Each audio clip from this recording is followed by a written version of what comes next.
Haleluya Bapak Ibu Saudara. Haleluya. Selamat datang di ibadah raya kedua Minggu 1 Mei 2022. Boleh berikan tos ke kiri kanannya, tanyakan kabar. Saya percaya kita semua dalam keadaan sehat dan bersuka cita. Dan selamat datang di bulan Mei. Kita bersyukur selama bulan April Tuhan telah melindungi menyertai kita dan begitu banyak kasih Tuhan, kuasa Tuhan yang telah kita terima selama bulan April, dan kita percaya bulan Mei ini pun kita akan menerima kuasa mujizat yang luar biasa dari Tuhan Yesus. Dan di bulan Mei ini kita akan mempelajari tema yang baru, yaitu tema kelimpahan. Kita persiapkan hati kita untuk menerima kebenaran firman Tuhan tentang kelimpahan ini. Selamat atas sempronya Sri Sinta Lufianti Bago. Boleh berikan tepuk tangan buat Tuhan. Semangat dan sukses sampai nanti akhir menyelesaikan skripsinya. Hari ini kita juga akan perjamuan kudus, saudaraku. Kita persiapkan hati kita satu meja dengan Tuhan Yesus, menerima tubuh dan darahnya. Kita akan membaca ayat renungan kita sepanjang minggu ini. Kita boleh bangkit berdiri bersama-sama. Saya baca terlebih dahulu dari Yohanes 10 ayat 10. Pencuri datang hanya untuk mencuri dan membunuh dan membinasakan. Aku datang supaya mereka mempunyai hidup dan mempunyainya dalam segala kelimpahan. Kita baca bersama-sama. Yohanes 10 ayat 10. Pencuri datang hanya untuk mencuri dan membunuh dan membinasakan. Aku datang supaya mereka mempunyai hidup dan mempunyainya dalam segala kelimpahan. Selamat beribadah, Tuhan Yesus. Haleluya, semua siap memuji Allah di tempat ini? Yes. Yang siap mari kita berikan sorak-sorai paling meriah bagi Yesus kita. Haleluya.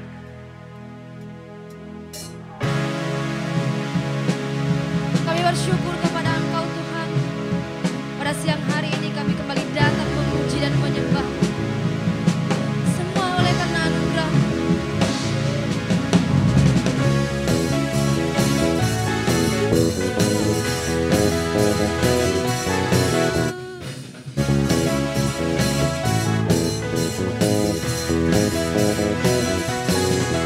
Bukan karena usahaku dan perbuatanku, semua pemberianmu,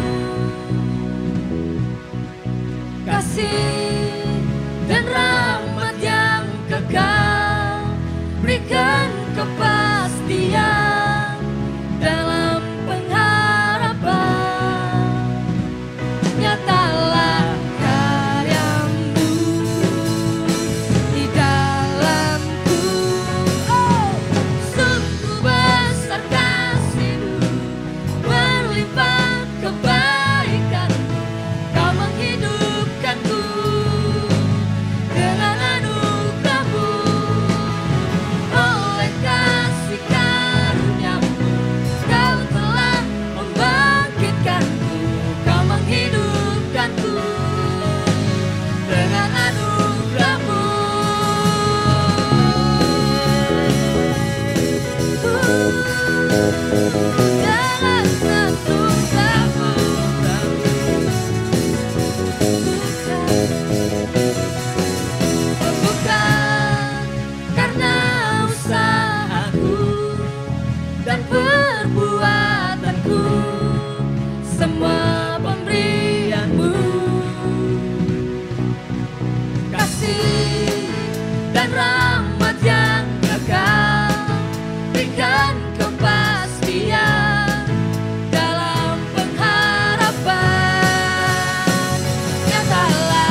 hidup di dalam Yesus. Amin.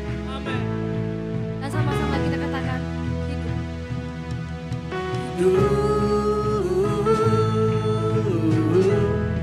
Dalam Yesus ku hidup. Dalam Yesus ku hidup. Dalam Yesus ku hidup. Dalam Yesus ku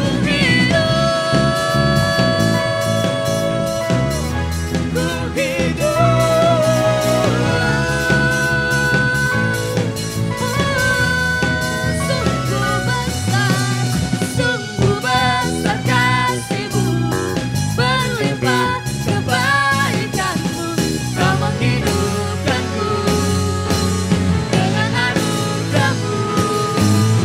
Oleh kasih karunia-Mu, Kau telah membangkitkanku, Kau menghidupkanku dengan anugerah-Mu. Sungguh besar kasih-Mu, berlimpah kebaikan-Mu, Kau menghidupkanku dengan anugerah-Mu.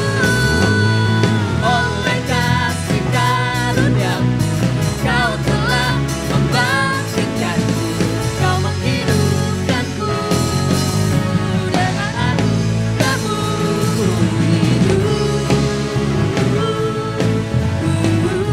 Dalam siapa? Yesus ku hidup. Dalam Yesus ku hidup. Dalam Yesus ku hidup. Oh amin Tuhan. Dalam Yesus ku hidup. Haleluya. Dalam Yesus kami hidup. Terima kasih Tuhan. Bagaimanapun keadaan kami pada saat kami datang tadi di tempat ini. Satu yang kami percaya Tuhan, Engkau telah memberikan kami hidup. Karena kami datang kepada Engkau. Dan Engkau menjanjikan kelimpahan terjadi dalam kehidupan kami. Semua oleh karena anugerah. Terima kasih Yesus.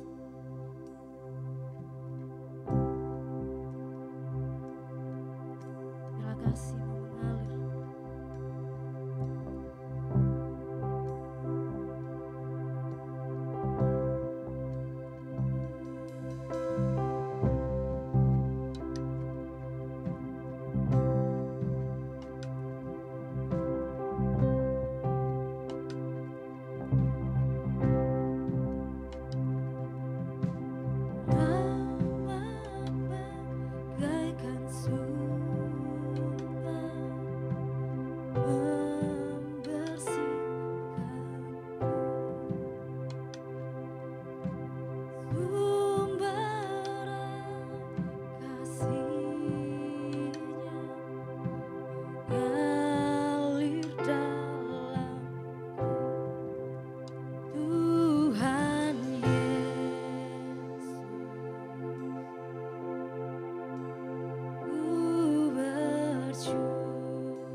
bersyukur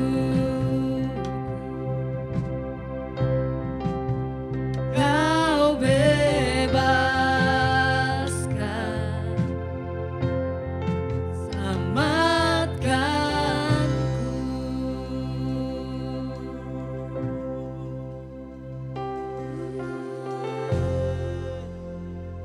Tuhan Yesus kami bersyukur. Terima kasih Tuhan untuk kasih-Mu, untuk hidup yang Kau beri.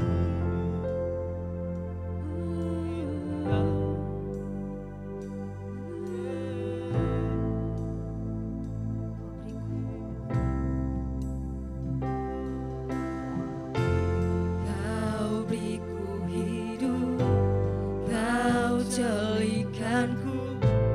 Ku cinta Kau, ku cinta Kau. Kau di hatiku, Kau memilikiku. Ku cinta. Mari seluruh jemaat Tuhan angkat suaramu dan nyatakan bahwa Engkau sangat mengasihi Tuhan. Oh Kau beriku hidup, Kau jadikanku. Ku cinta Kau, ku cinta Kau. Kau di hatiku, Kau memilikiku. Ku cinta Kau, ku cinta Kau. Kami cinta Kau Tuhan, semua karena kasih-Mu. Kami memberikan hidup.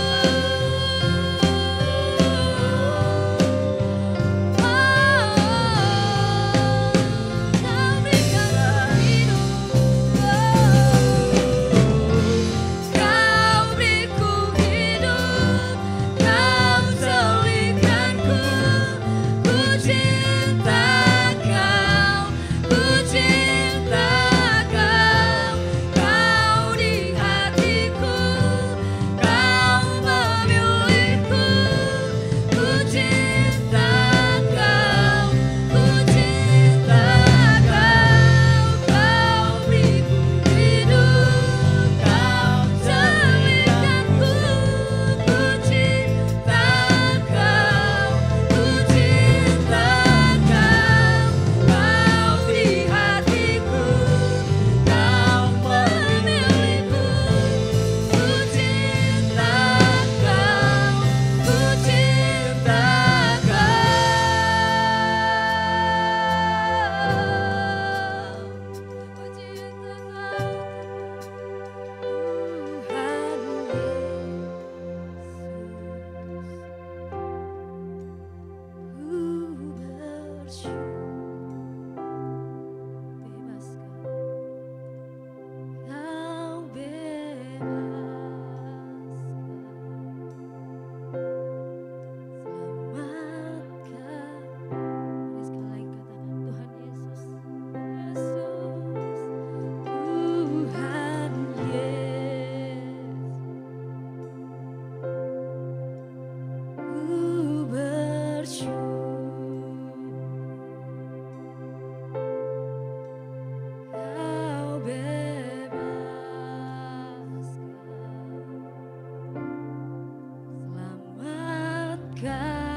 yang selamatkanku.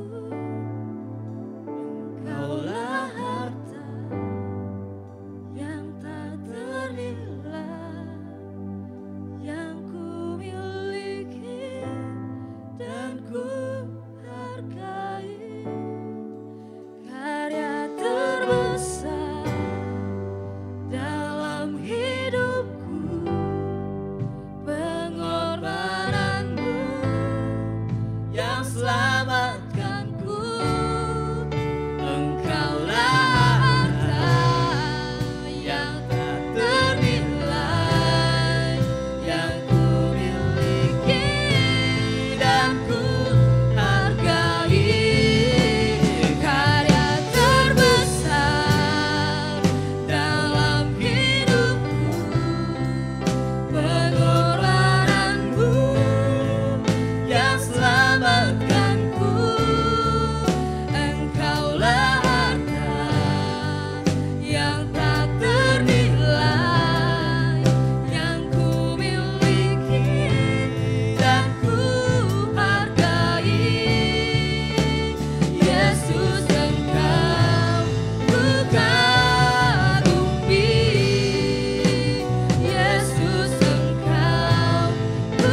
saudara, mari kita satukan hati kita untuk menaikkan ucapan syukur kita dan menaikkan setiap topik doa kita. Mari kita berdoa dipimpin Roh Kudus. Bapa kami yang baik, kami mengucap syukur, kami berterima kasih Tuhan, penyertaan-Mu, anugerah-Mu yang luar biasa bagi kami, tak terhingga, tak terkira ya Bapa. Kami ada sebagaimana kami ada itu karena anugerah-Mu Tuhan, semua karena kebaikan-Mu, semua karena anugerah-Mu ya Bapa. Dengan apa kan kami balas selain puji dan sembah-Mu ya Tuhan. Pada saat ini juga kami berkumpul di rumah-Mu Tuhan, menaikkan puji-pujian kepadamu dan juga menyatukan hati kami untuk menaikkan ucapan syukur dan doa kami ya Tuhan. Kami bersyukur Tuhan untuk setiap hari-hari yang kami lalui bersama Engkau Tuhan. Engkau selalu ada bersama kami, memegang tangan kami sehingga kami tidak tersesat Tuhan. Roh Kudus yang selalu memimpin kami, menuntun kami berjalan dalam kebenaran firman Tuhan, yang selalu mengingatkan kami untuk kami mengerjakan firman-Mu. Terima kasih untuk campur tangan-Mu Tuhan, untuk setiap mujizat yang selalu Kau nyatakan, untuk pertolongan-Mu yang tak pernah terlambat. Terima kasih Tuhan, terima kasih Bapa. Syukur bagi namamu Kau Allah yang hebat, Kau Allah yang berkuasa. Oh, tiada seperti-Mu Tuhan. Kami bersyukur menjadi anak-Mu, kami bersyukur menjadi milik-Mu Tuhan. Kami ada Tuhan karena kebaikan dan kemurahan-Mu yang sungguh luar biasa, tak henti-hentinya bagaikan air mengalir dalam kehidupan kami.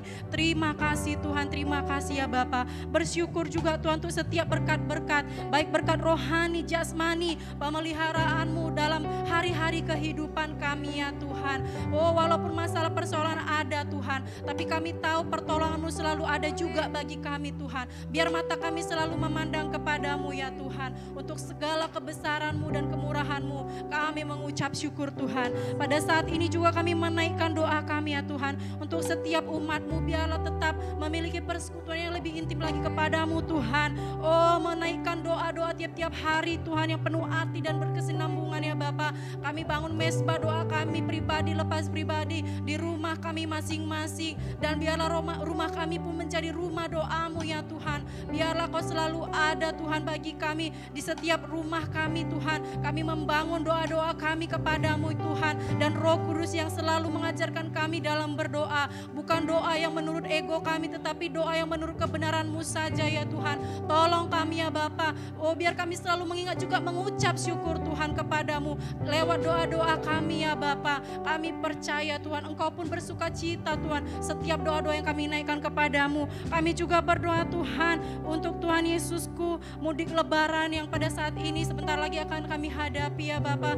Oh Tuhan Yesus, kami percaya Engkau berkuasa atas udara, laut dan darat. Engkau yang melindungi Tuhan arus lalu lintas Tuhan. Oh, dalam masa mudik ini Tuhan Yesus, Engkau yang memberikan perlindungan bagi setiap mereka yang mudik dan memberikan hikmat bagi mereka dalam mengendarai motor ataupun mobil ataupun apapun kendaraan yang mereka gunakan untuk mudik. Engkau yang campur tangan, Engkau yang melindungi ya Bapa. Semuanya Tuhan tetap mematuhi aturan yang ada ya Bapa, dalam nama Tuhan Yesus.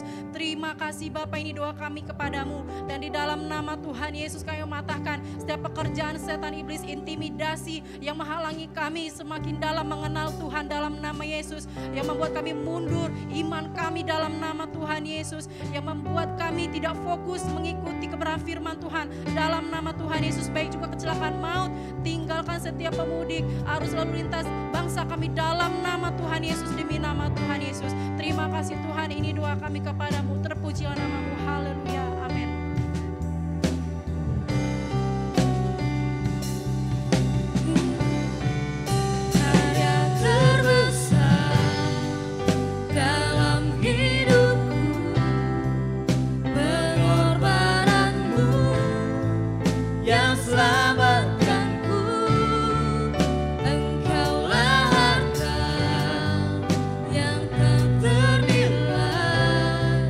Yang ku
Engkau Bapa kami yang baik Tuhan.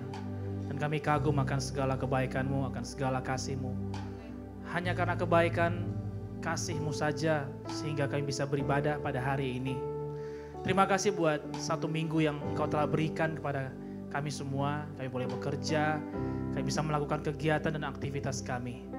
Tuhan, satu hal yang kami syukuri pada hari ini, bahwa kami semua diselamatkan oleh karena kasih sayang-Mu kepada kami. Engkaulah harta yang tak ternilai. Bukan karena minggu ini berjalan baik, maka kami sukacita, tetapi kami tahu bahwa kami sudah diselamatkan. Itulah sumber dan dasar sukacita kami. Terima kasih Tuhan Yesus, kami bisa memuji dan menyembah-Mu. Dan terima kasih kami dapat dengarkan firman. Kami tahu ada sesuatu yang akan Kau sampaikan kepada kami, yang akan mengubahkan cara pandang kami, dan yang akan melembutkan hati kami. Tidak ada yang bisa selain hanya kami dan Kau saja yang berurusan dengan hati kami. Oleh sebab itu Roh Kudus pada saat ini beracaralah, ambil bagian di tengah-tengah kami. Baik bagi kami yang di sini maupun yang mengikuti ibadah secara online. Kami berdoa, Engkau Roh yang sama yang memberikan hikmat, pengetahuan, dan wahyu kepada kami. Sehingga firman-Mu yang pada awalnya sulit untuk dimengerti, namun oleh karena Roh Kudus-Mu ada, Roh Kudus sendiri yang memberikan kami pewahyuan, sehingga mata kami boleh terbuka, telinga kami boleh mendengarkan akan firman-Mu Tuhan. Yang berdoa supaya kami, ketika kami pulang, ketika kami siap mendengarkan firman Tuhan, kami tidak kembali dengan cara hidup yang lama, tetapi berubah untuk cara hidup yang lebih baik. Terima kasih Tuhan Yesus, kami siapkan hati kami siapkan tubuh kami, jiwa kami, roh kami untuk mendengarkan firman-Mu. Bersabdalah dan berkata-katalah. Dalam nama Yesus kami berdoa dan bersyukur, haleluya. Amin, amin, amin. Silakan duduk Bapak Ibu Saudara yang terkasih. Haleluya, selamat siang semuanya. Haleluya. Saudara boleh sekali lagi menyapa kiri kanan, katakan sampaikan sukacita saudara kepada kiri kanan saudara.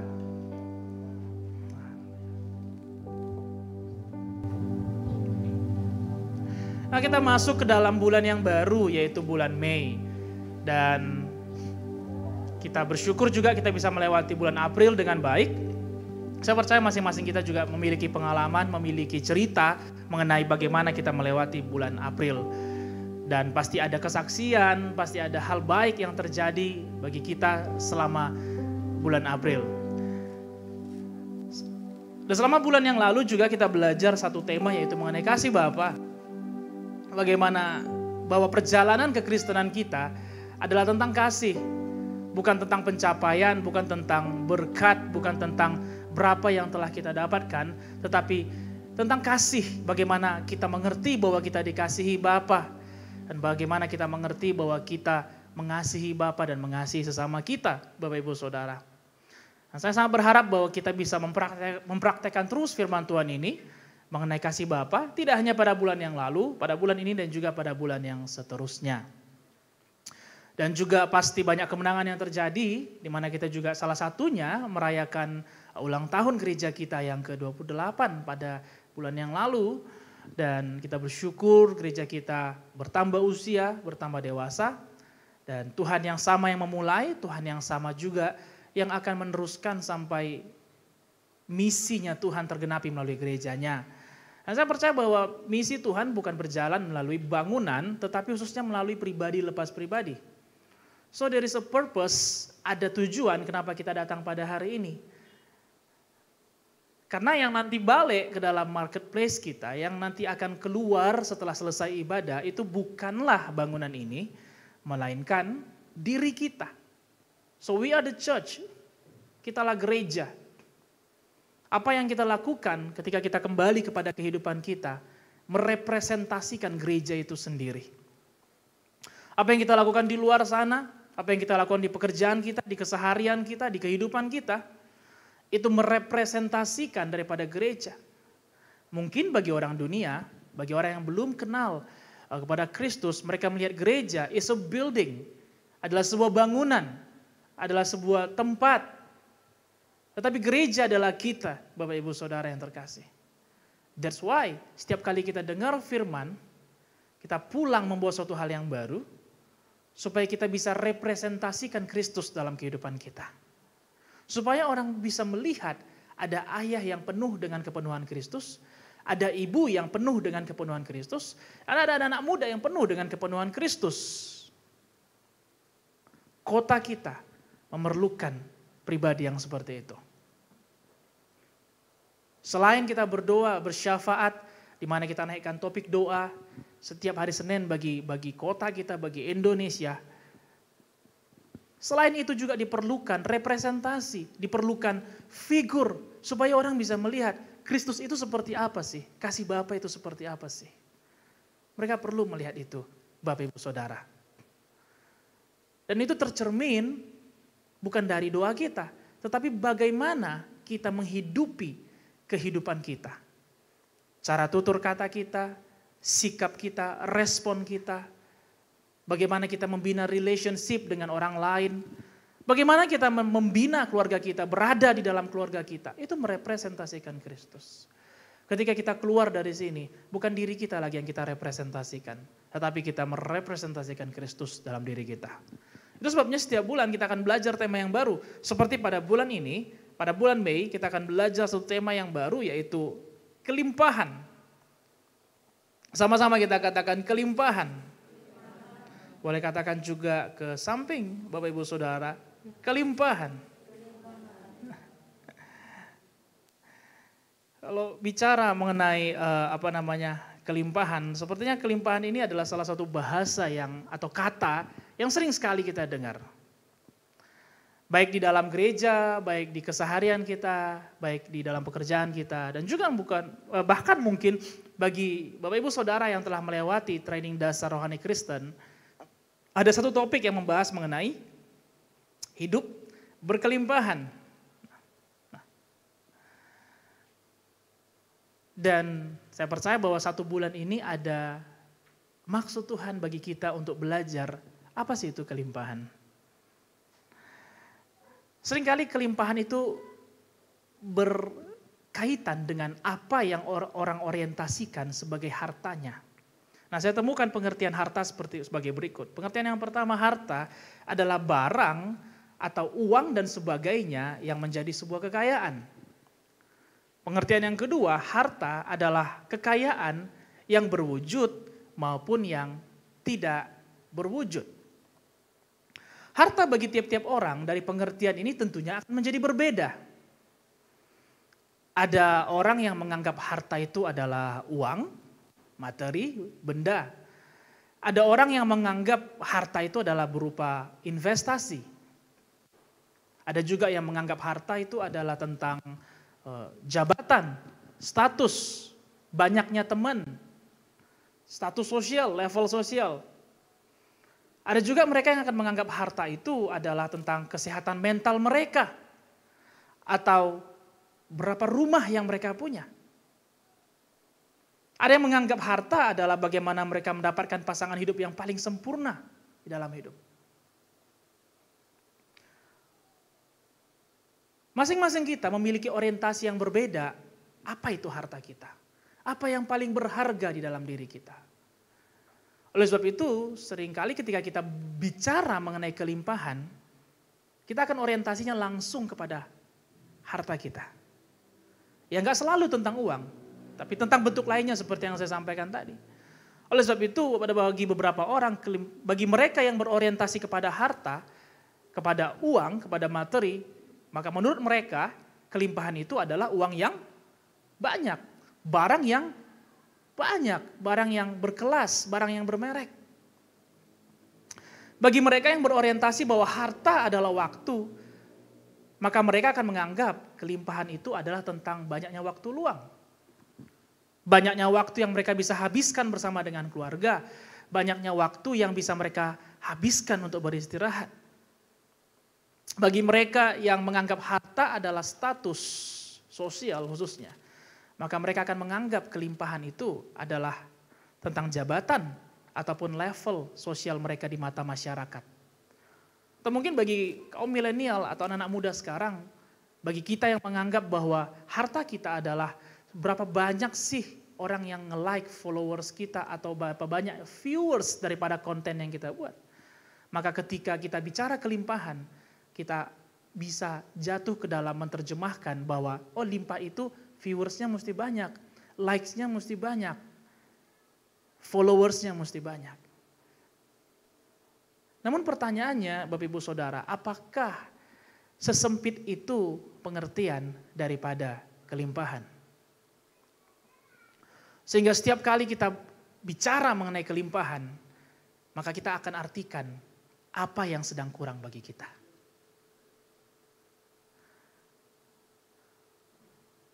Dan kemudian kita langsung menyimpulkan, wah saya sampai hari ini sudah 2 tahun, 3 tahun, 5 tahun, 10 tahun jadi orang Kristen, ikut Tuhan. Tapi saya belum berlimpah. Karena setiap kita bahas atau setiap ada pembelajaran mengenai kelimpahan, kita terus berorientasi kepada kekurangan. Karena bicara mengenai harta, tidak ada satupun manusia yang puas akan apa yang dia punya. Ada yang hobi parfum, mau 10 parfumnya, itu pun masih belum cukup. Ketika ada parfum baru, dengan wangi yang baru, dengan promo yang menarik, pasti dibeli. Padahal parfumnya sudah banyak. Demikian juga bagi mereka yang menganggap baju adalah hartanya. Mau bajunya udah 2 lemari sekalipun. Setiap kali ada yang dia suka, ada yang sale, pasti dibeli. Apakah dia kekurangan? Tidak.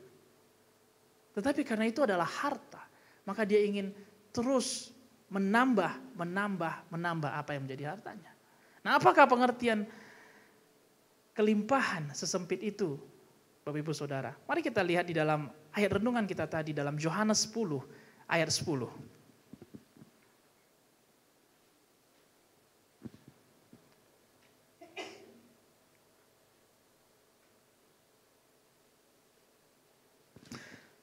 Pencuri datang hanya untuk mencuri dan membunuh dan membinasakan. Aku datang supaya mereka mempunyai hidup dan mempunyainya dalam segala kelimpahan. Dalam the Amplified Bible dikatakan bahwa the thief comes only in order to steal and kill and destroy. I came that they may have life and have it in abundance to the full until it overflows. Ada kata kelimpahan di dalam ayat yang kita baca ini, Bapak Ibu Saudara. Dalam terjemahan bahasa Inggris diterjemahkan kelimpahan lebih detail, menurut saya lebih detail, karena dikatakan bahwa kelimpahan diterjemahkan dalam to the full, sampai penuh, till it overflow. Sampai itu luber, sampai itu meluap. Kalau kita bicara meluap, itu dari luar ke dalam atau dari dalam keluar? Dari dalam keluar. Itu sebabnya kalau dikatakan sungai meluap, maka bukan air darat masuk ke sungai, tetapi air dari sungai yang masuk ke darat. Karena kalau bicara dari luar ke dalam, itu namanya merembes, bukan meluap. Kelimpahan itu artinya penuh sampai meluap. Artinya dari dalam keluar. Yesus datang bukan hanya menjadikan kita selamat. Bukan hanya menjadikan kita orang yang tahu bergereja. Tapi lebih daripada itu, dia menyelamatkan kita, memberikan hidup. Dan dia mau kita memiliki hidup yang berkelimpahan. Dengan terjemahan yang saya katakan, hidup yang meluap keluar. Sama-sama kita katakan hidup yang meluap keluar.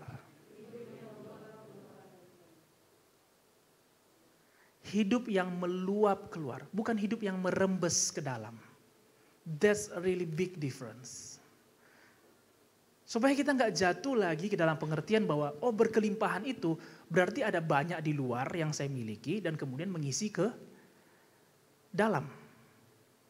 Kelimpahan itu bicara dari dalam keluar, overflow, meluap. Bak mandi yang meluap itu artinya dari dalam bak mandi ke arah luar. Demikian juga Tuhan memberikan kita hidup dan hidup yang Dia berikan bukan hidup dengan cara yang lama, tetapi hidup yang akan meluap keluar sehingga bisa dinikmati oleh orang lain di sekitar kita. Haleluya. Hidup berkelimpahan bukan tentang banyaknya yang kita nikmati. Oke. Nah, hidup berkelimpahan bukan tentang berapa banyak barang yang bisa kita nikmati. Hidup berkelimpahan bukan berarti banyak waktu yang kita nikmati. Hidup berkelimpahan juga bukan berarti banyaknya simpanan kita yang akan menjamin hari tua kita. Itu memang bukan pengertian yang salah. I'm not saying that it is a wrong conclusion. Enggak, Bapak Ibu Saudara. Tetapi tidak sesempit itu. Tidak sesempit itu. Kalau seandainya itu yang menjadi bayangan kita, oh kalau berkelimpahan itu, uang saya melimpah, baju saya melimpah, harta saya melimpah, waktu saya melimpah, maka kita akan merasa kurang terus-menerus. Padahal Alkitab berbicara bahwa kelimpahan itu adalah dari dalam keluar, sehingga bisa dinikmati oleh orang lain di sekitar kita. So pada minggu pertama ini saya mau mengajak kita untuk mengerti makna, pengertian yang benar mengenai kelimpahan. Ada 3 pengertian yang mau saya sampaikan Bapak Ibu Saudara, yang akan membantu kita mengerti. Yang pertama, kelimpahan ini terjadi ketika diawali dengan pengertian akan rasa cukup. Kelimpahan terjadi ketika diawali dengan pengertian akan cukup. Yohanes 10 ayat 10 kalau kita lihat tadi bahwa dikatakan bahwa pencuri datang hanya untuk mencuri dan membunuh dan membinasakan. Lalu Yesus katakan, tetapi aku datang supaya mereka memiliki hidup dan memilikinya dalam kelimpahan. Yesus membandingkan hidup yang dia beri, kelimpahan yang dia beri, bukan dengan kekurangan. Dalam ayat tadi ada 2 perbandingan, pencuri dan pekerjaan Allah sendiri. Dan Yesus katakan bahwa membandingkan, kelimpahan bukan dia bandingkan dengan kekurangan, tapi dia bandingkan dengan mencuri. Menurut saya ini menarik Bapak Ibu Saudara. Karena kita pasti sebagai orang awam, sebagai manusia wajar, pasti akan membandingkan kelimpahan dengan kekurangan. Limpah dengan kurang, limpah dengan tidak cukup. Tetapi Yesus membandingkan limpah dengan mencuri. Mencuri dalam ayat ini diambil dari bahasa dasarnya itu kleptes. Kleptes ini artinya mengambil suatu barang berharga yang bukan miliknya. Inilah pekerjaan iblis dalam kehidupan kita. Mengambil barang berharga yang bukan milik iblis. Tadi pada ibadah pertama, Ibu Gembala mengatakan bahwa apa yang kita punya itu datang dari Tuhan. Permasalahan yang terjadi dalam hidup kita itu benar atas izin Tuhan, tapi tidak datang dari Tuhan. Sehingga kita mengatakan Tuhan yang memberikan kita masalah, Tuhan yang memberikan kita sakit penyakit, Tuhan yang memberikan kita kelemahan, Tuhan yang kita ketahui bukan Tuhan yang mendatangkan masalah dalam kehidupan kita. Amin. Tapi Tuhan bisa izinkan ada kondisi-kondisi di mana kita bisa mengalami kekurangan. Nah kembali ke tadi bahwa kleptos artinya mengambil barang berharga yang bukan miliknya. Inilah yang iblis lakukan dalam kehidupan kita. Yaitu mengambil apa yang berharga di dalam kita. Seperti dalam kisah Ayub, kalau Bapak Ibu Saudara ingat. Iblis datang ke hadapan Allah, lalu kemudian meminta izin untuk mencobai Ayub. Lalu Tuhan mengizinkan itu terjadi. Hal yang pertama yang dia lakukan adalah mengambil atau menghancurkan harta benda Ayub, keuangannya, materi yang dia punya. Tidak cukup sampai di sana. Kemudian iblis mengambil anak-anak Ayub, dia membunuh anak-anaknya. Dan tidak cukup juga sampai di sana, iblis juga mencuri lagi kesehatan Ayub, status sosialnya, stratanya di tengah-tengah masyarakat. Ayub yang tadinya adalah orang kaya, kemudian dalam waktu yang singkat berubah menjadi orang yang sangat-sangat hina. Iblis tidak berhenti mencuri apa yang dia anggap harta dari Ayub. Namun apakah respon Ayub dalam Ayub 1 ayat 21? Ayub berkata seperti ini. Ayub 1 ayat 21. Dengan telanjang aku keluar dari kandungan ibuku, dengan telanjang juga aku akan kembali ke dalamnya. Tuhan yang memberi, Tuhan yang mengambil, terpujilah nama Tuhan. Saya rasa respon Ayub membuat iblis tidak puas. Karena iblis mengambil apa yang menurut dia itu adalah hartanya Ayub. Oke? Iblis pikir bahwa anak, keuangannya, materinya, lembu sapinya, kesehatannya, iblis berpikir bahwa itu adalah harta Ayub. Gak salah juga. Kesehatan, anak, dan harta benda kita, itu adalah harta kita, bukan? Ya. Dan iblis mencuri ini untuk mengganggu kehidupan Ayub.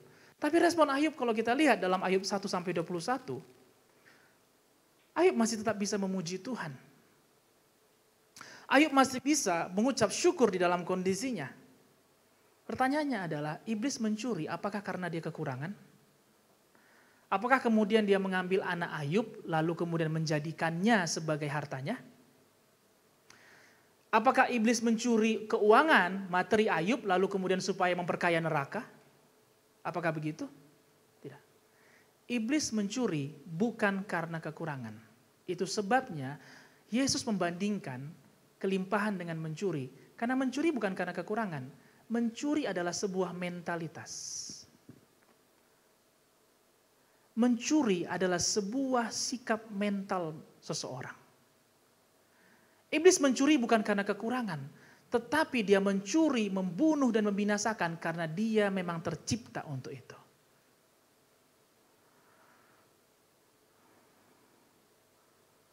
Itu sebabnya mencuri adalah sebuah mentalitas. Oleh sebab itu kita tidak jarang melihat ada mereka yang berkecukupan. Ada mereka yang memiliki harta benda, tapi masih tetap mencuri. Saya ingat ada satu kejadian pada waktu kami SMA dulu. Nah, di kelas Ripka itu ada kelas Axel, itu kelas spesial lah, special class di mana mereka menyelesaikan sekolah mereka dalam jangka waktu 2 tahun. Dan orang-orang yang masuk sana bukan hanya pinter tetapi punya keuangan yang mapan karena uang sekolahnya jadi double dan pembangunannya pun jadi double. Nah, saya ingat pada waktu itu, ada satu kejadian yang terus terjadi di kelasnya, di mana selalu kehilangan setiap kali istirahat, setiap kali break. Adalah pulpen, kotak pensil, tempat minuman, ya sometimes uang juga kehilangan. Sekali lagi yang ada di sana adalah anak-anak yang berada. Tapi dalam beberapa minggu di awal-awal mereka satu kelas di Axel selalu kehilangan. Tapi kemudian barang itu kemudian ditemukan, tapi ya bisa di kelas atau bisa di tempat lain. Sampai suatu saat, kalau saya tidak salah ada salah seorang mereka yang menaruh kamera handphonenya, dulu kan belum ada CCTV yang bagus ya. Jadi mereka taruh kamera handphonenya di kelas dan kemudian terekamlah ada seseorang yang melakukan itu. Siswa juga di dalam kelas itu. Dan diketahui bahwa dia adalah siswa yang sangat kaya. Yang memiliki status sosial yang baik. Tapi memang dia membangun sebuah mental untuk menjadi klepto. Untuk menjadi kleptos. Sehingga setiap kali dia lihat ada barang orang lain, setiap kali ada yang dia lihat sesuatu yang lebih baik daripada punya dia berusaha untuk mencurinya. Mencuri adalah mentalitas. Mencuri bukan karena kekurangan. Itu sebabnya Maleakhi berkata supaya kita mengembalikan apa yang menjadi milik Tuhan. Karena kalau kita tidak mengembalikan apa yang menjadi milik Tuhan, Tuhan katakan bahwa kita adalah pencuri yang terbesar. Bukan karena kita kekurangan, bukan. Tapi karena itu adalah mental yang akan kita bangun. Itu adalah sikap hati yang akan kita bangun. Sekali kita mencuri, 2 kali, 3 kali, lama-lama kita akan terbiasa untuk mencuri.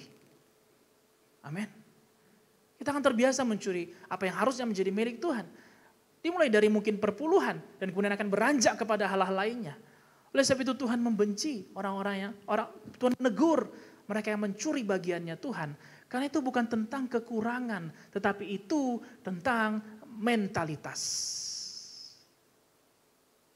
Haleluya Bapak Ibu Saudara. Oleh sebab itu, mengerti akan cukup adalah sebuah mentalitas yang baik. Bagaimana kita bisa mengerti bahwa kita berkelimpahan kalau kita tidak pernah merasa cukup? Yang tahu itu cukup bukan Tuhan, yang tahu itu cukup adalah kita.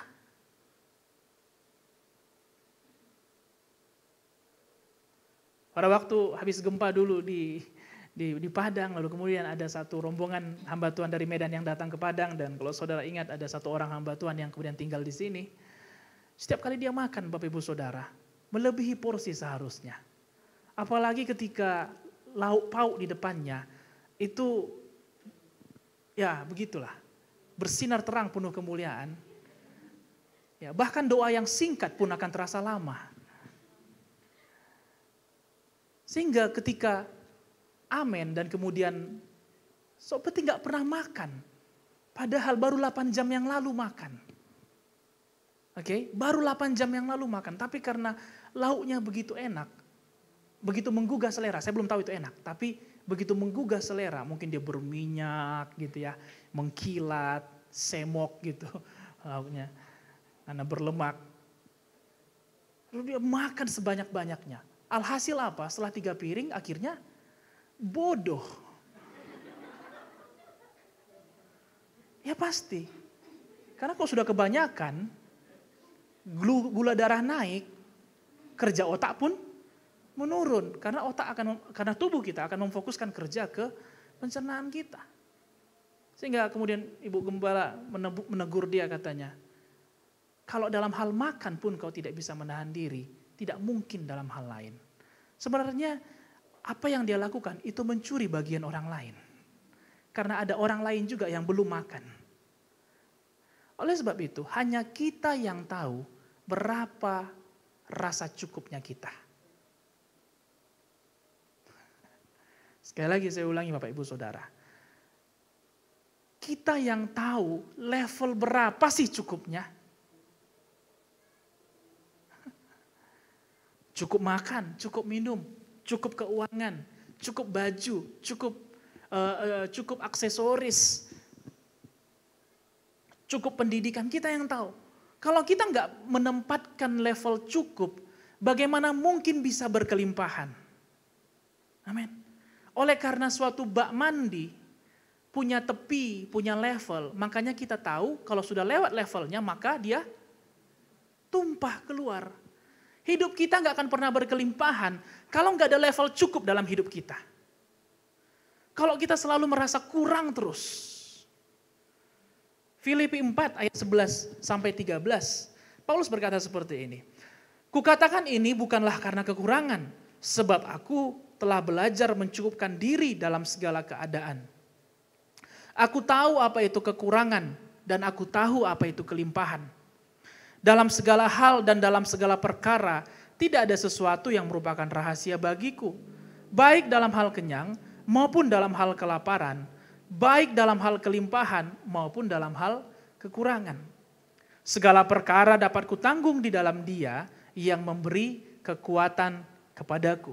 Nah, bagaimana membangun rasa cukup? Caranya adalah dengan mulai belajar mengelola apa yang ada di tangan kita. Bagaimana membangun rasa cukup? Ketika kita mulai belajar mengelola apa yang ada di tangan kita.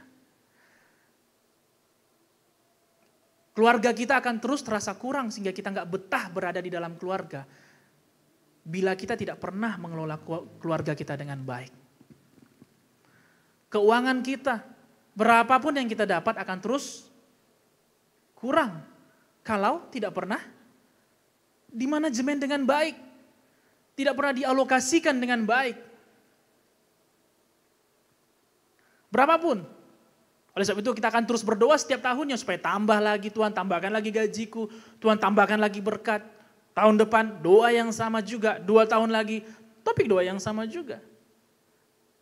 Padahal kalau kita belajar memanajemen dengan baik apa yang kita punya, maka kita akan mengerti akan rasa cukup. Dan ketika kita punya level cukup, maka mulai terjadi kelimpahan. Kelimpahan terjadi di saat kita mulai membuat ada garis cukup dalam kehidupan kita. Apa yang kita coba pertahankan tanpa kerjakan, cenderung akan hilang. Tetapi apa yang kita kelola dengan baik akan dilipat gandakan. Amin. Saudara ingat dengan perumpamaan tentang talenta? Ada yang punya 5 talenta, 2 talenta, yang kemudian 1 talenta. Yang punya 1 talenta, ketika tuannya pergi, dia sibuk mengomel dalam dirinya. Kenapa yang lain 5? Kenapa yang lain 2? Kenapa saya cuma 1?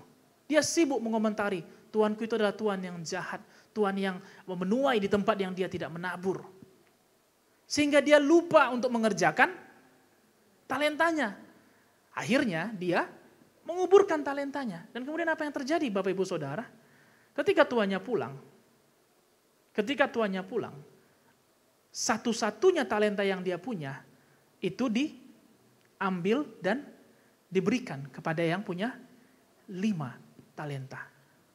Dari cerita talenta ini Bapak Ibu Saudara, marilah kita sama-sama menyadari bahwa apa yang kita pertahankan tanpa kita kerjakan akan cenderung hilang. Tetapi apa yang kita kelola dengan baik akan dilipat gandakan. Sama halnya dalam keuangan bulanan kita. Kalau kita mulai membuat catatan akan pengeluaran utama, pengeluaran tambahan, pengeluaran tidak terduga, maka kita akan mulai bisa menabung. Tapi kalau segala pengeluaran gak pernah tercatat, kalau belanja gak ada bon pun gak masalah. Saya sering kali kadang menyindir, bukan menyindir ya, bukan mengejek. Maksud saya sering kali kayak membuat jokes di rumah malam-malam. Biasanya kalau ibu saya sedang menghitung uang, lama kali. 2 jaman ada saya rasa, 1 jam sampai 2 jam. Ya mungkin bukan ngitung uang, ngitung bon lah gitu. Sampai saya katakan, gimana Mak? Udah berapa ratus juta yang sudah terhitung? Udah banyak kali lah uang kita ya, saya bilang. Tapi apa yang dia lakukan itu bukan terjadi hari ini. Itu terjadi tahun demi tahun. Sejak kami ditinggalkan sejak sebelumnya lagi. Di mana dia mulai belajar untuk mengalokasikan mana yang penting, mana yang kurang penting, mana yang lebih kurang penting, dan mana yang tidak penting. Dan itu yang menjadikan kami pada hari ini. Awalnya memang saya kira itu jokes, lelucon. Tapi saya lihat apa yang dia lakukan itu dengan membagi-bagikan yang kurang itu pun menjadi cukup. Amin. Yang kurang itu pun menjadi cukup kalau dibagikan dengan baik. 5 roti 2 ikan. Bapak Ibu Saudara ingat ceritanya? Cuma 5 roti dan 2 ikan. Tapi apa yang Yesus pertama lakukan?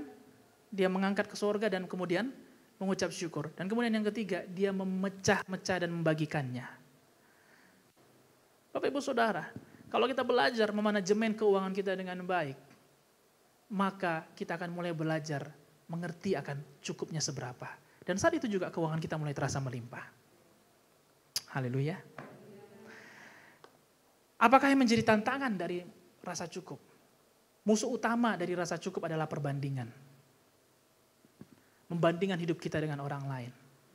Ya, tidak bisa dipungkiri kita hidup dalam sebuah society, dalam sebuah sosial, kehidupan sosial. Apalagi bagi kita yang gandrung, yang hobi di media sosial. Kita punya mata dan melihat apa yang mereka makan, apa yang mereka minum, apa yang mereka pakai, bukan? Nah, tidak salah. Tetapi yang menjadi salah ketika kita mulai membandingkan hidup kita dengan kehidupan mereka. Karena setiap kali perbandingan muncul, rasa cukup tidak akan pernah muncul. Perbandingan adalah musuh utama dari rasa cukup. Sayangnya adalah apa yang diposting oleh yang kita lihat, oleh apa yang kita follow, yang mereka posting hanyalah kekayaan yang berwujud. Sedangkan harta dalam pengertian yang kita bahas tadi adalah kekayaan yang berwujud dan tidak berwujud. Mereka mungkin bisa makan dengan bakso yang segede gaban, dengan wajah tersenyum, Tapi apakah itu sukacita? Siapa yang tahu? Itu hanya Dia dan Tuhan yang tahu. Haleluya. Yang dia bisa posting baksonya yang segede kepala bagong. Tapi dia tidak bisa posting damai sejahtera dalam hatinya. Dia tidak bisa posting kasihnya. Dia tidak bisa posting sukacitanya, bukan? Yang dia bisa posting adalah apa yang berwujud. Mari kita pulang dari sini gak lagi tertipu akan hal-hal seperti itu. Ya sayangnya adalah apa yang diposting adalah hal yang berwujud. Saya nggak tahu mungkin dengan kemajuan teknologi ke depannya kita bisa posting kasih, kita bisa posting sukacita, kekayaan yang tidak berwujud bisa diposting. Di saat itu maka mungkin kita akan bisa merasa lebih cukup. Jangan menjadi tertipu, hindarilah perbandingan supaya kita mengerti akan rasa cukup. Yang kedua, kelimpahan mengalir dari dalam keluar. Ketika Ayub menjawab iblis dengan jawaban bahwa Tuhan yang memberi, Tuhan yang mengambil, terpujilah nama Tuhan. Tentu hal ini membuat iblis heran. Bagaimana Ayub bisa memuji Tuhan seolah-olah hidupnya masih tetap dalam kelimpahan? Bagaimana mungkin? Padahal dia sudah ambil apa yang dianggap manusia adalah harta. Anak, kesehatan, keuangan, lembu sapi, dia sudah ambil itu semua. Tapi bagaimana Ayub bisa memuji Tuhan seolah-olah dia tetap berkelimpahan. Saya akan menjelaskan poin kedua dengan satu cerita. Berapa minggu yang lalu, 2 minggu yang lalu kalau saya nggak salah. Karena panasnya padang, PDAM mati. Dan salah satunya kena di rumah kami, di Kubu Marapalam. Dan air itu mati sekitar 3 atau 4 hari, saya lupa 4 malam kalau saya tidak salah air itu mati. Dan ketika pengumuman itu disampaikan, saya lihat di Instagram oleh PDAM Kota Padang, saya langsung menjadi takut. Dan kemudian mengatakan, woi air mau mati. Begitu saya katakan air mau mati, air sudah mati. Saya bilang pengumuman apa ini? Sudah mati dulu baru diumumkan. Biasanya pengumuman kan dibilang dulu supaya kemudian disiap-siapkan. Nah akhirnya kemudian air itu mati. Air itu mati. Dan kemudian ya kita menjadi kerepotan. Kita kemudian coba mengambil air dari luar, kebutuhan hujan kita mulai menampung air hujan, kemudian kita mulai isi dengan galon, berapa galon kemudian ditumpuk di dalam satu drum. Hal itu terjadi sekitar 4 hari dan kemudian beberapa waktu kemudian muncullah bahwa air sudah mulai lancar. Oh belum, sebelumnya ada hujan. Lalu kemudian saya katakan kok ini udah hujan tapi kok belum. Tapi ternyata katanya debit airnya belum besar. Sampailah akhirnya air itu hidup karena debit airnya sudah cukup. Coba perhatikan cerita ini Bapak Ibu Saudara. Ketika airnya mati, ada 2 kejadian yang terjadi. Yang pertama kami mulai menjadi khawatir. Bagaimana nanti kami mandi? Oke mandi gak jadi masalah. Yang penting bagaimana nanti menyiram pipis. Bagaimana nanti untuk cebok. Bagaimana nanti untuk cuci piring, itu yang penting bukan? Nah apalagi ya kayak kami punya anjing di rumah, bagaimana kalau nggak disiram ini kotorannya, wah harum semerbak lah rumah itu. Gitu. Muncul kekhawatiran ketika sumber air itu berhenti, itu yang pertama. Yang kedua, ketika sumbernya berhenti, kami mulai mencari dari luar. Mulai memasukkan air dari luar, air apa aja pun masuk lah. Kecuali air comberan maksudnya. Air hujan ya oke, untuk siram-siram, air galon pun jadi. Berapapun yang dijual oleh tukang galon itu kita beli. Bahkan suatu ketika, hari ketiga kalau saya nggak salah disampaikan, Pi cepat pulang. Karena ada tangki PDAM yang mau datang untuk mengisi. Dan kita pun sibuk buru-buru mempersiapkan drum, mempersiapkan tempat-tempat untuk menampung air. Tapi apa yang terjadi? Tangkinya nggak datang. Sampai malam, nggak datang. PHP. Dan ada satu lagi saya lupa, ada cerita yang ada efek samping yang ketiga. Ketika airnya mulai hidup, kami mulai menjadi tamak.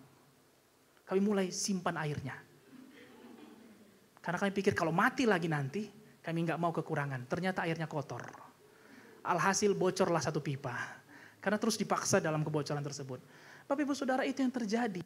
Kalau kita nggak punya sumber dari dalam kita. Kita akan terus takut, aduh nanti kalau aku memberi kekurangan gak ya? Kalau aku berikan waktu, kira-kira waktuku cukup gak ya? Kalau aku berikan nanti tenagaku untuk melayani di gereja, kira-kira tenagaku balik gak ya? Kalau aku nanti menolong dia, aku nanti ditolongnya gak ya? Kalau nanti aku bagi makanan ini dengan dia, kira-kira cukup gak ya makanan ini sama aku? Dan kalau sumber itu gak ada di dalam kita, maka kita akan mulai sibuk mencari sumber dari luar. Apa yang bisa membuat kita rasa berkelimpahan. Apapun masuk, apapun kita beli, apapun yang orang jual kita beli.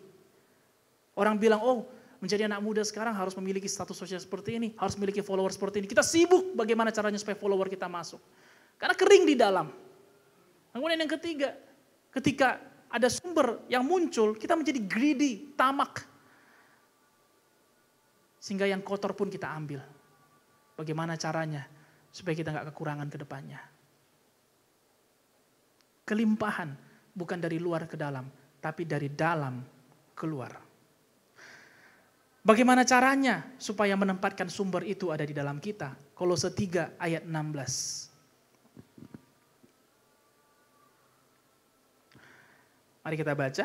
Hendaklah perkataan Kristus diam dengan segala kekayaannya di antara kamu, sehingga kamu dengan segala hikmat mengajar dan menegur seorang akan yang lain, dan sambil menyanyikan mazmur, puji-pujian, dan nyanyian rohani, kamu mengucap syukur kepada Allah di dalam hatimu.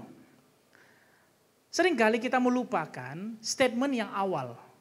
Kita langsung beranjak kepada statement seperti ini. Sehingga kamu dengan segala hikmat mengajar, kita sibuk mengajar, kita sibuk menegur, kita sibuk menyanyikan mazmur, kita sibuk memuji, kita sibuk bernyanyi rohani, kita sibuk mengucap syukur, tapi kita lupa. Sebelum itu dilakukan, Paulus katakan, hendaklah perkataan Kristus diam di dalam kita dengan segala kekayaannya. Karena kalau perkataan Kristus tidak tinggal di dalam kita, maka pelayanan kita akan terasa hambar. Pemberian kita pun akan membuat kita semakin kekurangan. Perkataan Kristus adalah sumber daripada kelimpahan. Dan itu gak bisa kita letakkan di luar. Sumber itu harus mengalir dari dalam kita. Sehingga setiap kali diberi, nambah lagi. Setiap kali diberikan, nambah lagi. Setiap kali digali, nambah lagi. Kalau perkataan Kristus gak diam di dalam kita, Bapak Ibu Saudara, walaupun cuma sekali seminggu kita memuji Tuhan di gereja, menyanyikan mazmur, mengucap syukur pada Tuhan, pulang dari sini kita kering kembali. Kenapa? Karena udah habis di sini, nggak ada sumbernya. Sumbernya kita tinggalkan di sini. Mari, Bapak Ibu Saudara yang terkasih, biarlah perkataan Kristus itu yang menjadi sumber kelimpahan dalam diri kita. Isilah hati kita dengan firman. Firman yang ada di dalam kita itulah yang menjadi sumber kekayaan yang melimpah. Kelimpahan harus mengalir dulu dari dalam sebelum kemudian tangan kita memegang apapun. Tuhan sumber kehidupan adalah Tuhan yang kaya dan Dia ada di dalam kita. Dia sumber yang tidak pernah kering di segala musim. Sebelum kita memegang apapun, sebelum mengajar, menegur, sebelum masuk ke dalam marketplace kita, sebelum kita memuji Tuhan, menyanyikan mazmur, sebelum kita mengucap syukur, terlebih dahulu isi dengan perkataan Kristus dalam diri kita. Amin. Yang ketiga, yang terakhir. Kelimpahan terjadi saat kita mulai tidak hanya berorientasi pada diri sendiri. 2 Korintus 8 ayat 14, firman Tuhan berkata seperti ini. Maka hendaklah sekarang ini kelebihan kamu mencukupkan kekurangan mereka, agar kelebihan mereka kemudian mencukupkan kekurangan kamu, supaya ada keseimbangan. Kelimpahan yang Yesus maksudkan di dalam Yohanes 10 ayat 10, bukan kelimpahan untuk dinikmati sendiri. Bukan kemudian ketika dia mengeluap keluar, lalu sayang nih ada yang meluap, lalu kita ambil lagi untuk diri kita. Tidak, yang meluap biarkan dia keluar. Tujuannya adalah untuk dinikmati oleh orang lain. Saat kita berpusat pada diri sendiri dan tentang apa yang kita miliki, maka sulit bagi kita untuk merasa cukup. Sulit bagi kita untuk merasa cukup. Dan ketika kita berorientasi hanya pada diri kita, hanya pada apa yang kurang dalam diri kita, maka bisa saja kita seolah terlihat punya harta di luar, tapi kering di dalam kita. Jauh dalam hati kita ada kekeringan. Saya memberikan sebuah kesaksian pada waktu saya SMA, Bapak Ibu Saudara. Ada satu lomba debat ekonomi terakhir yang saya ikuti di penghujung kelas 3 pada waktu itu. Lawan-lawan yang kami jumpai adalah lawan-lawan yang sudah biasa kami kalahkan di pertandingan-pertandingan sebelumnya. Itu adalah lawan yang ya biasa sekali lah, sudah kami kalahkan. Dan kami akhirnya masuk ke babak final, di tim saya masuk babak final, dan di babak final kami ketemu lawan yang sudah berulang kali kami kalahkan. Di atas kertas kemungkinan besar kami menang. Nah, tapi yang terjadi adalah ketika sesi debat itu berakhir, yang terjadi adalah kami kalah.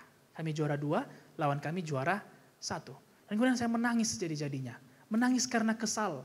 Dan saya mulai menyalahkan jurinya lah yang berat sebelah, pilih kasih, atau rasis dan sebagainya. Seringkali itu yang terjadi kan? Kalau nggak seperti yang kita harapkan, lalu kita mulai mencari siapa yang bisa dikambing hitamkan. Dan saya mulai menangis karena kekesalan saya. Dan kemudian saya menelpon ibu saya cerita pada waktu itu, saya katakan, ini masih di Unan waktu itu. Mak saya kalah mak, dan ini saya ceritakan, mak ini, saya langsung ceritakan bahwa jurinya ini nggak benar. Jurinya ini pilih kasih, dia pasti tidak suka dengan sekolah swasta, saya katakan. Padahal saya belum tanya sama jurinya, Bapak suka nggak sekolah swasta? Tapi saya sudah simpulkan bahwa dia mungkin tidak suka sekolah swasta. Dan saya terus mengungkapkan apa yang ada dalam hati saya. Lalu ibu saya bilang seperti ini, Pi, sebenarnya kau ikut lomba ini, semua lomba yang kau ikuti, apa sih tujuanmu? Lalu dengan spontan tanpa pikir panjang saya katakan seperti ini. Mak, keluarga kita ini sudah kekurangan. Bapak sudah tidak ada. Dan status sosial kita pun kurang. Apalagi yang bisa kutunjukkan selain daripada pialaku, aku bilang. Serem kan?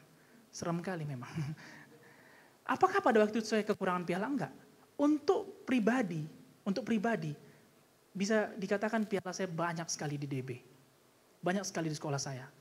Untuk skala pribadi, mungkin pada waktu angkatan saya memegang piala pribadi paling banyak. Tapi nggak pernah cukup. Saya katakan, mak, keluarga kita sudah kekurangan. Kita harus buktikan sama setiap orang yang menghina kita. Bahwa tanpa Bapak pun kita bisa. Saya berharap ibu saya terenyuh gitu ya. Betul-betul anakku ini luar biasa. Bukan, ternyata dia bilang gini, oh pantas kau kalah. Saya bilang, ini pun ibu yang tidak memihak sekolah swasta. Saya katakan, kenapa ini? Kenapa saya kalah? Kenapa tidak menghibur sedikit pun? Kenapa tidak ajak saya berdoa atau yang lain? Dia katakan, pantas kau kalah. Loh, kenapa gitu? Karena motivasimu salah. Wah, apa yang salah? Saya bilang, apa yang salah dari itu? Ada yang salah dari itu, Bapak Saudara? Pada waktu saya pikir nggak salah. Ada orang yang underestimate keluarga kami. Kenapa saya nggak perlu buktikan sama mereka bahwa keluarga kami bisa? Suatu ambisi yang baik bagi seorang anak muda pada waktu itu. Bagi seorang anak usia sekolahan, dikala banyak orang yang bolos, saya belajar dengan sungguh-sungguh. Dan saya mulai membuat banyak sekali piala-piala. Tapi semua itu saya buat untuk membuktikan, membalaskan sesuatu kepada orang-orang yang menghina kami. Lalu ibu saya bilang, pantas kau kalah, karena motivasimu salah. Apakah waktu itu saya kekurangan piala? Enggak. Tapi walaupun begitu banyak piala, saya selalu merasa kurang. Saya selalu merasa kurang. Dan setiap kali saya lomba, ini selalu menjadi motivasi saya. Bahwa saya harus buktikan. Sehingga yang menjadi sukacita adalah piala yang ada di luar saya. Sedangkan jauh dalam diri saya ada kekeringan yang terjadi. Di luar saya berlimpah dengan piala. Tapi di dalam hati saya kekeringan akan kasih. Dan yang ketiga, saya mulai berorientasi hanya pada diri sendiri, nggak lagi pada orang lain. Sehingga ketika saya menyaksikan kemenangan saya, yang saya saksikan adalah tentang diri saya. Bukan tentang Tuhan, tapi tentang diri saya.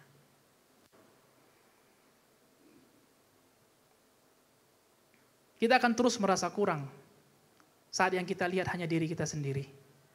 Cara pandang yang seperti ini akan membuat kita mencapai kelimpahan yang tidak berkenan di hadapan Allah. Dan juga tidak berkenan di hadapan manusia.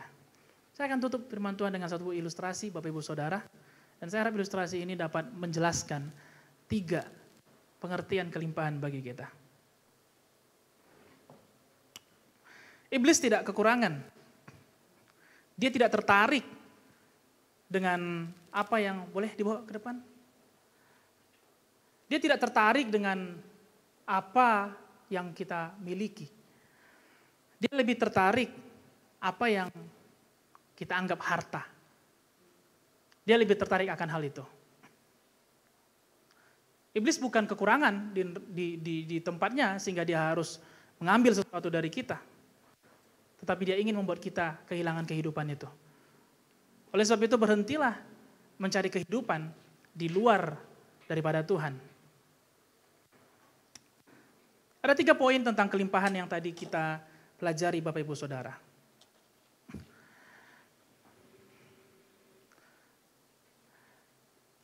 Yang poin pertama, kelimpahan terjadi ketika dimulai dengan rasa cukup. Kita akan mulai melimpah ketika kita mulai mengerti akan cukup. Oleh sebab itu kita harus buat takaran dalam hidup kita. Kita harus punya takaran. Untuk bisa tahu cukup, maka perlu takaran kan. Makanya kalau orang belanja beras misalnya, mau berapa tekong, ada takarannya. Nah, kita harus punya takaran dulu. Mau berapa sih rasa cukup dalam diri kita? Oke. Nah, kalau bicara melimpah, pengertian yang kedua, kelimpahan itu bukan dari luar ke dalam, tetapi dari dalam keluar. Kalau saya isi dari luar gelas ini ke dalam, apakah gelas ini akan terus berisi?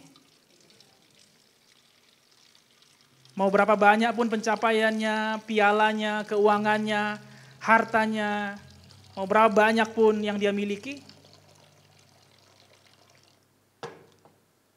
udah hampir penuh.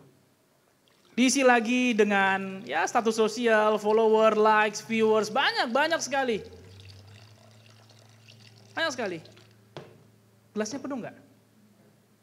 Dia akan tetap kosong. Ada yang bocor sedikit tadi. Dia akan kosong. Padahal di luarnya seolah-olah melimpah. Karena kelimpahan bukan dari luar ke dalam, tetapi dari dalam keluar.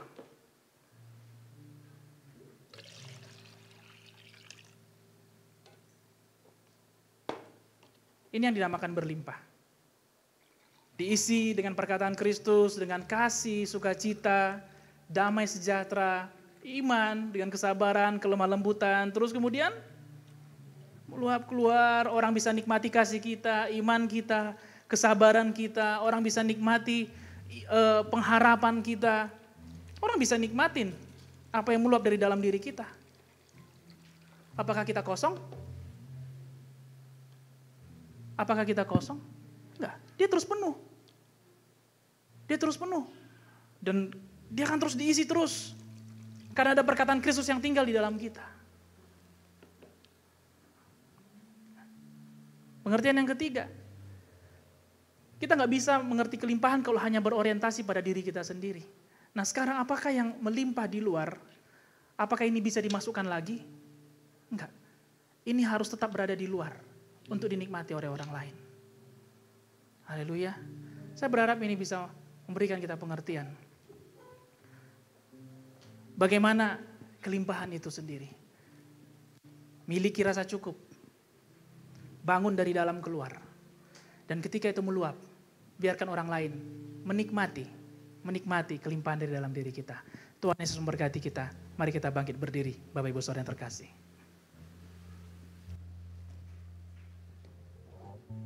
Kita akan siapkan diri kita untuk perjamuan kudus.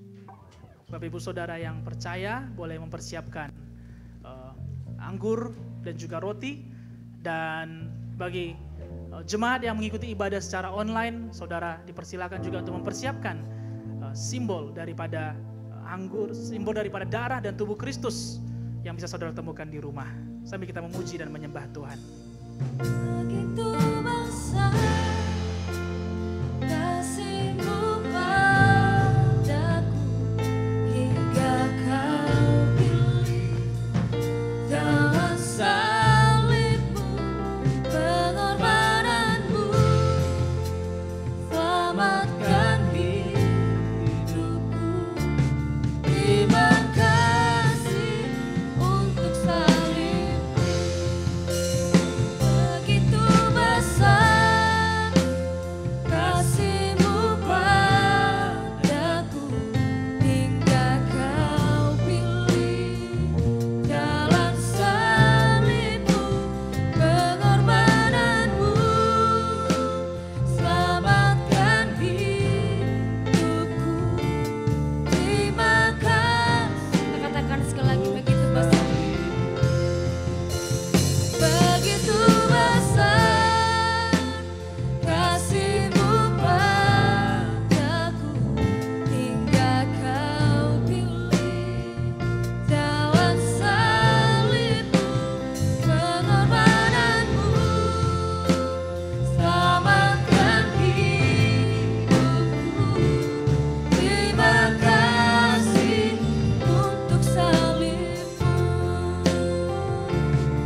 Bapak Ibu Saudara yang percaya kepada kematian dan kebangkitan Tuhan Yesus, sekali lagi saya mengundang kita semua untuk masuk dalam perjamuan kudus. Marilah kita angkat roti di tangan kanan kita. Ini adalah perjamuan kudus di mana kita mengingat akan pengorbanannya, akan kasih-Nya. Kita dilayakkan bukan karena kita layak, tapi kita dilayakkan satu meja dengan Tuhan, menghadap tahta kudus-Nya untuk mengingat kembali pengorbanannya kepada kita. Marilah datang. Dan saya akan bacakan 1 Korintus 11 ayat 23 sampai 26. Sebab apa yang telah aku teruskan kepadamu, telah aku terima dari Tuhan, yaitu bahwa Tuhan Yesus pada malam waktu ia diserahkan, mengambil roti, dan sesudah itu ia mengucap syukur atasnya. Ia memecah-mecahkannya dan berkata, inilah tubuhku yang diserahkan bagi kamu. Perbuatlah ini menjadi peringatan akan aku. Roti yang ada di tangan kanan kita adalah lambang daripada tubuh Kristus. Tubuh yang telah terpecah bagi saya dan bagi saudara. Mari terimalah, pecahkan, dan terimalah dengan penuh ucapan syukur.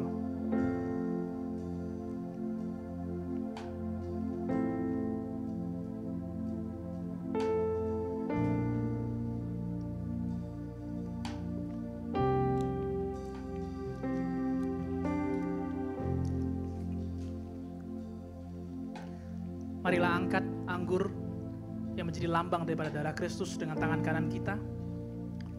Demikian juga ia mengambil cawan sesudah makan lalu berkata, cawan ini adalah perjanjian baru yang dimeteraikan oleh darahku.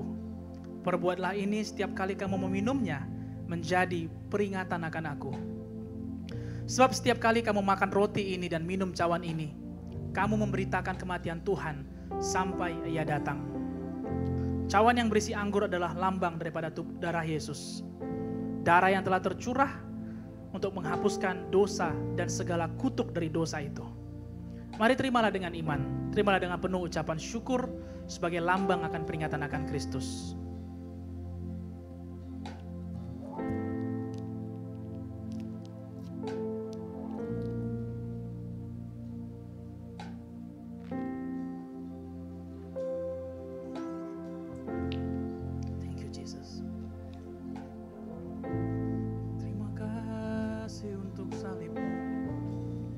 Terima kasih untuk kebaikan-Mu.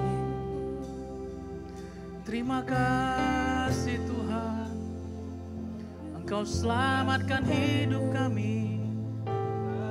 Engkau menebus hidup kami.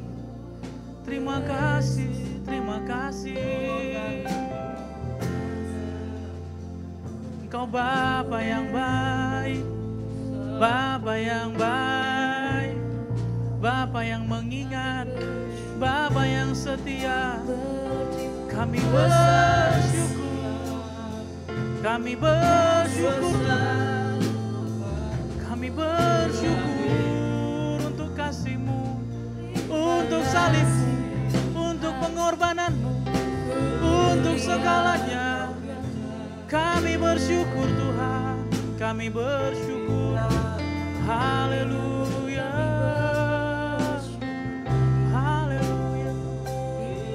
Terima kasih Tuhan, terima kasih Tuhan, terima kasih Tuhan. Terima kasih Tuhan, kami bersyukur kepadamu. Kami dapat mendengarkan firman-Mu, mendengarkan sabda-Mu kembali. Terima kasih buat pengertian yang Kau berikan mengenai kelimpahan. Kami awali bulan ini dengan awal yang baik. Kami awali juga dengan perjamuan kudus, di mana kami mengingat akan kematian-Mu, akan pengorbanan-Mu bagi kami Tuhan. Engkau begitu berlimpah dengan kasih, sehingga Engkau rela untuk mengorbankan nyawa-Mu bagi kami. Apakah kemudian Engkau kehilangan nyawa? Tidak. Apa yang Kau berikan, bahkan Kau rebutnya kembali. Terima kasih Tuhan Yesus, kami diingatkan akan pengertian akan kelimpahan, bahwa pelimpahan berawal daripada rasa cukup, dan kelimpahan itu bersumber dari dalam diri kami. Dan kami bersyukur Tuhan, bahwa kelimpahan itu kami mengerti bukan untuk kami nikmati sendiri, tetapi untuk dinikmati oleh orang lain di sekitar kami. Tuhan, limpahilah kami terus dengan kasih, rahmat, iman, dengan pengharapan, dengan sukacita, dengan damai sejahtera. Firman-Mu adalah sumber daripada itu semua. Terima kasih buat firman-Mu yang sudah disampaikan baik ibadah pertama maupun ibadah kedua. Setiap jemaat sama-sama kami semua diberkati. Sama-sama kami membawa pulang berkat Tuhan. Terima kasih Bapa. Kami berdoa juga bagi persembahan kami. Kami bawa yang terbaik kepadamu. Kami memberi bukan dari kekurangan, tapi kami memberi dari kelimpahan kami. Kami percaya apa yang tinggal, yang sisa pada kami, beri kami hikmat untuk dapat mengalokasikannya dengan baik, dengan benar, sehingga apa yang tinggal dapat dilimpahkan, tidak akan kekurangan Tuhan. Terima kasih Tuhan Yesus, berkatilah pekerjaan dan segala usaha yang dilakukan oleh umat-Mu. Tidak ada yang gagal dan tidak ada yang kembali dengan kosong, tetapi semuanya mendatangkan berkat yang melimpah. Amin. Dan kami berdoa juga Tuhan, kami sudah sampai di penghujung ibadah kami. Dan tidak lupa kami berdoa bagi pemerintah, bagi Indonesia, yang berdoa selama Idul Fitri, Tuhan yang mengurapi dan menjagai juga negara kami, tidak ada wabah, tidak ada juga hal-hal buruk yang terjadi Tuhan bagi negara kami. Berdoa bagi pemerintahan supaya mereka dapat tetap berjaga walaupun di dalam musim libur. Dan berdoa juga bagi Sumatera Barat dan Kota Padang. Ke dalam tangan pengasihan-Mu kami serahkan kota kami, provinsi kami. Engkau Tuhan yang beracara penuh bagi kota ini. Engkau yang memegang dengan tangan-Mu yang kuat. Dan kami berdoa supaya selama musim liburan pun tidak ada wabah baru yang terjadi. Dan kami berdoa tidak ada tindakan kriminal yang meningkat. Semuanya aman dalam penjagaan Tuhan. Amin. Bukan kuat gagah kami tetapi karena kasih-Mu saja. Berkati juga gereja-Mu yang ada di Kota Padang. Supaya menjadi gereja yang berdoa. Amin. Yang berdiri teguh di atas kebenaran. Dan gereja yang menjadi terang dimanapun mereka berada. Amin. Yang berdoa juga Tuhan bagi gembala sidang, keluarga gembala. Bagi para full-timer dan para pelayan, volunteers di dalam gereja ini. Kami serahkan semua ke dalam tangan pengasihan-Mu. Amin. Semua yang sudah mengerjakan, mempersiapkan supaya terjadinya ibadah pada hari ini. Berkati mereka dengan limpah. Amin. Teruslah mereka melayani, bukan karena kewajiban, bukan karena rutinitas. Tetapi ada yang melimpah dari dalam hati mereka. Amin. Sehingga mereka tidak bisa berhenti untuk membagikannya kepada orang lain. Amin. Berdoa juga apa yang dikorbankan tidak akan kembali dengan sia-sia. Terima kasih Tuhan Yesus, kami dapat pulang, kami serahkan tubuh jiwa roh kami kepadamu, segala rencana kami yang akan kami kerjakan, dan juga mungkin ada yang sedang melakukan liburan, biarlah penjagaan daripada Yesus Kristus saja menjagakan kami, Amin. sehingga tidak satupun mara bahaya dan celaka yang bisa menyentuh setiap orang-orang yang percaya kepadamu. Satu hati kami usir di dalam nama Yesus, segala sakit, wabah, pandemi, tinggalkan negara kami, tinggalkan kota kami juga, tabrakan, kecelakaan, maut, kematian, penyakit-penyakit matikan tinggalkan kami semua, mencuri firman Tuhan dari kehidupan kami di dalam nama Tuhan Yesus. Di dalam nama Yesus. Terima kasih. Marilah Bapak Ibu Saudara, angkatlah kedua tangan kita ke sorga dan terimalah berkat daripada Allah Bapa, Allah yang penuh kasih mesra, Allah Bapa yang memerintah dari sekarang sampai selamanya. Terimalah berkat dengan persekutuan dengan Yesus Kristus, anaknya yang tunggal, yang telah mati, bangkit, dan yang akan nanti menjemput kita kedua kalinya. Nah, persekutuan dengan Roh Kudus menjadi teman, sahabat, penolong bagi kita, yang akan menyertai kita dari hari ini sampai Maranatha. Dan terimalah berkat ini, hiduplah dengan iman, dan hiduplah sebagai orang-orang yang lebih daripada pemenang. Di dalam nama Yesus kami bersyukur, dan semua yang percaya dan diberkati berkata, amin. Amin. Tuhan memberkati. Have a good Sunday, Bapak Ibu Saudara yang terkasih.